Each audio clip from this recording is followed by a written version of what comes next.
Hello friends, চলে আসলাম আজকে একটা মেকআপ ভিডিও নিয়ে। তো এখন তো বিয়ে বাড়ির সিজন পড়েছে, সেই জন্য তো ভালো একটা মেকআপ করতেই হবে। তো আমি সেরকম ভারী মেকআপ পছন্দও করি না, আমি করিও না, সেই জন্য মেকআপের সেরকম কিছু নেই। বাট আমার কাছে যা রয়েছে আমি সেইটা দিয়েই পুরো মেকআপটাকে কমপ্লিট করার চেষ্টা করেছি।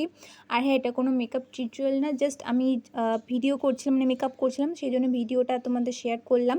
তো প্রথমে মুখটাকে ক্লিন করে কনসিলার দিয়ে পুরো মেকআপের মুখের বেসটাকে কমপ্লিট করেছি। তারপরে যা যা লাগে, একটা nude colour eyeshadow, eyeliner, mascara, highlighter, blush on সব কিছু দিয়ে মুখের মেকআপটাকে কমপ্লিট করার চেষ্টা করেছি। কেমন লাগলো তোমরা কমেন্টে অবশ্যই জানিও। আর ভিডিওটা ভালো লাগলে, আমার মেকআপটা ভালো লাগলে অবশ্যই একটা লাইক করে দিও, আর আমার চ্যানেলটাকে অবশ্যই সাবস্ক্রাইব করে দিও বন্ধুরা। আর হ্যাঁ, অবশ্যই জানিও আমাকে কেমন লাগছে ভিডিওতে, কমেন্ট করো। আর টেক কেয়ার সবাই, টাটা, বাই বাই।